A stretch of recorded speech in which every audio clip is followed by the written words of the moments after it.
Tan rápido como pude escapé de aquella habitación, abandonando en ella tus ojos, que secos y sin cuerpo aún fríamente me miraban.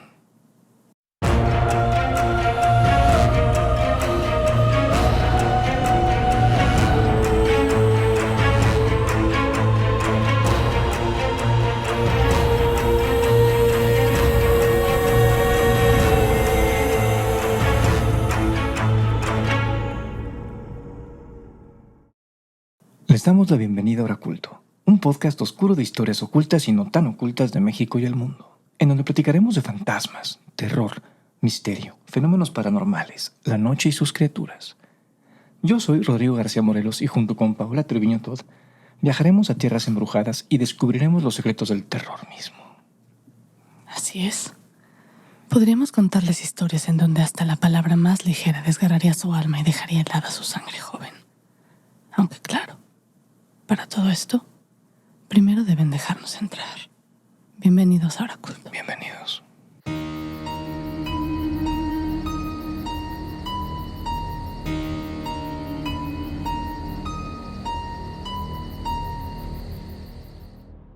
Hola Pau, ¿cómo estás? Hola Rom, ¿bien y tú? Muy bien, muy bien. ¿Vamos a comenzar igual que siempre? Así es. Hoy los saludos van para Patti Resendiz. Hola. Hola. Para Javier PR. Hola, Hola. Javier. Para Héctor Cos. Hola. Hola. Para Miguel Romero. Hola. Hola. Y para Para Polo García. Polo. Hola, Polo. ¿Cómo estás? Buenas noches.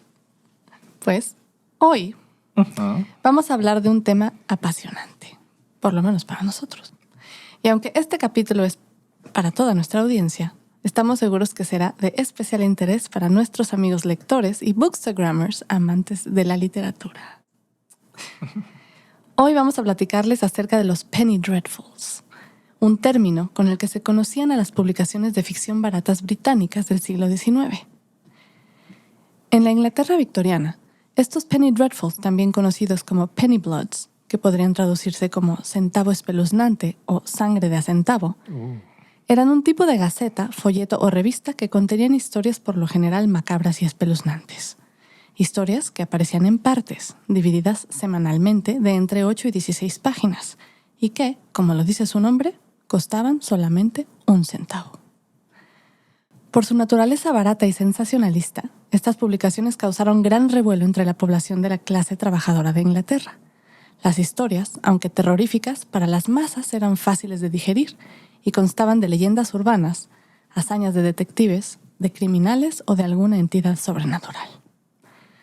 A la gente le generaban terror y curiosidad, pero al principio a los Penny Dreadfuls no se les conocía así, porque cuando inicialmente salieron, las historias que se contaban eran de aventura, de piratas, hazañas de asaltantes. Y no fue sino hasta 1860 que se les empezó a conocer de ese modo, ya que a partir de ahí las historias se centraron más en el crimen y en las cosas oscuras y en los casos sangrientos. Eran historias intrigantes y mucho más para la clase trabajadora de la época que apenas empezaba a aprender a leer. ¿Se imaginan? Varones asesinos, hombres con máscaras, mujeres con dagas, princesas extranjeras, vampiros sedientos, damas de la nobleza adictas al estudio de los venenos, niños robados, damiselas en apuros, bandoleros, sangre de a centavo. ¿Qué más se podía pedir? Había para todos. No, pues nada más. Wow. ¡Qué bueno! Las ilustraciones eran un elemento esencial en estas publicaciones. Aparte de ser una herramienta publicitaria, era arte. El terror de Londres leía la portada de Spring Hill Jack, mientras mostraba la imagen de un ser demoníaco con garras afiladas, capa negra como alas y ojos que parecían bolas de fuego. Tu dinero o tu vida leía el de Dick Turpin, que mostraba como unos hombres a caballo le apuntaban con un arma a otros. Había otros en donde las imágenes mostraban a un hombre colgado sobre un fuego, o claramente se sabía que algún malhechor se robaba a una damisela inocente, doncella inocente. Ya saben, imágenes que siempre y mucho más en esa época captaban la atención del público, en donde la instrucción permanente de un editor a su ilustrador era ¡más sangre! Pues sí. Vende. Vende, y vende mucho. Las ilustraciones en blanco y negro normalmente ocupaban la mitad superior de las portadas, y columnas dobles de texto llenaban el resto, rompiéndose en la parte inferior de la página final, incluso si estaba a medio de una oración. Eran historias gráficas y breves que se imprimían en un papel de pulpa barato, dirigidas principalmente, como ya dijo Pau, a la clase trabajadora. La Gran Bretaña de la época victoriana experimentó cambios sociales importantes que resultaron en un aumento de las tasas de alfabetización, y con el auge del capitalismo y la industrialización, la gente empezó a gastar más dinero en el entretenimiento, lo que contribuyó a la popularización de la novela de ficción barata, que aunque estaban diseñadas para las clases sociales bajas, se leían en todos los rangos, aunque no lo admitieran públicamente. Exacto. Así, ¿tú lo leíste? No. Era el gusto culposo de los Literatura barata. aristócratas. ¿Tú las leías? Yo sí, claro, por supuesto. ¿Y lo decías a tus amigos o no? Pues si me hacía quedar mal, por supuesto que no. Yo orgulloso. ¿En esa época? Yo siempre dije que las leía. A mí me valía. No, yo no. Yo nunca dije que las leía. Bueno, tú eres la aristócrata. Los Penny Bloods tuvieron un éxito asombroso, creando una gran cantidad de nuevos lectores. Entre 1830 y 1850 hubo hasta 100 editores de ficción de a centavo, así como numerosas revistas que abrazaron el género con entusiasmo. La Penny Blood más exitosa fue una que apareció por primera vez en 1844 y se llamó Misterios de Londres, una serie que constó de 624 números, que tuvo casi 4.5 millones de palabras y que duró 12 años. Oh. Y es que la historia, en lugar de tratar de asaltantes de caminos, se basaba mucho en la vida de sus propios lectores, contrastando el terrible mundo de los barrios marginales con la vida de los ricos. Al principio, las historias de los Penny Bloods copiaron el amor de la ficción barata popular de los cuentos góticos de finales del siglo XVIII. Cuanto más sensacionalistas, mejor. Los títulos podían variar desde Festín de sangre, La maldición de un padre o cosas por el estilo. Pero más tarde, después de que los asaltantes de caminos y los malvados aristócratas pasaran de moda, los Penny Bloods encontraron aún más éxito con las historias de crímenes reales, especialmente los asesinatos. Y si no había buenos crímenes en la vida real en los cuales basarse, pues se inventaban. ¿Por qué no? El más exitoso de ellos fue la historia de Sweeney Todd, el famoso barbero diabólico, un villano que apareció por primera vez en un Penny Blood llamado The String of Pearls de 1846. Incluso antes de que llegara a su conclusión, se adaptó al escenario ambientando al barbero asesino, un peluquero de Fleet Street que asesinaba a sus clientes con una navaja y se los entregaba a su vecina para hornearlos en pasteles de carne. El primer Penny Blood se publicó en 1836 y se llamó Lives of the Most Notorious Highwaymen, o Las vidas de los asaltantes de caminos más notorios. Y fueron 60 números. Y cuando decimos que las historias se inventaban, no era broma. Digo, sí, todas las historias de ficción son inventadas, pero los escritores de los Penny Dreadfuls no se tentaban el corazón. Con prácticamente cero edición o esquema, las tramas en serie eran notoriamente intricadas, anacrónicas, y si una serie resultaba popular, hasta interminable.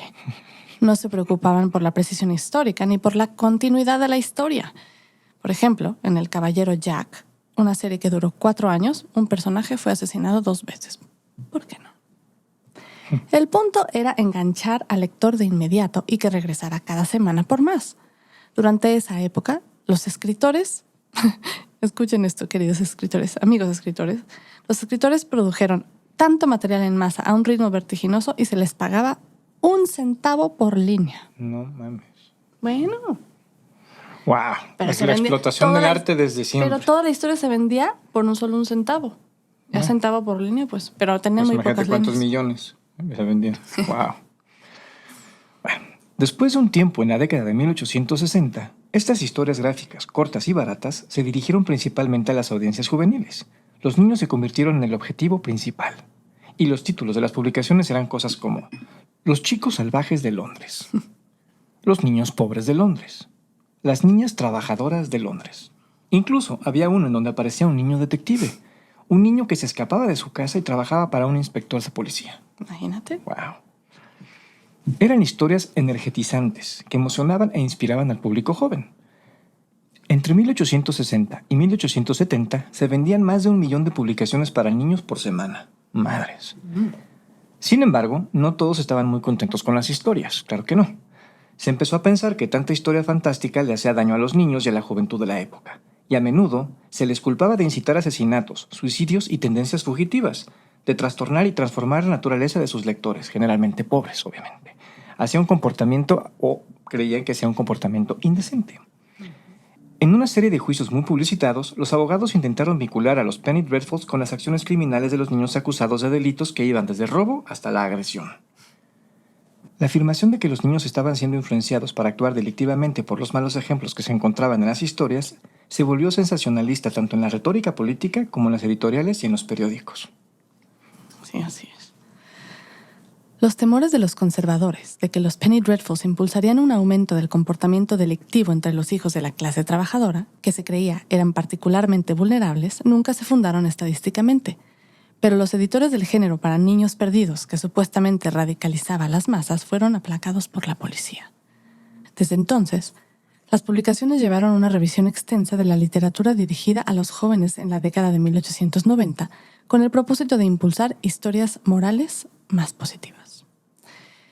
Quizá en parte haya sido cierto. Sin embargo, muchos lectores jóvenes de los Penny Dreadfuls fueron influenciados para bien, a tal grado que ellos mismos iniciaron tiempo después sus propias carreras literarias, como es el caso de James M. Barrie, que escribió Peter Pan, o Robert Louis Stevenson, que escribió La Isla del Tesoro. Ellos dos acreditan positivamente a los Penny Dreadfuls por haber tenido un fuerte efecto sobre ellos y sobre sus escritos.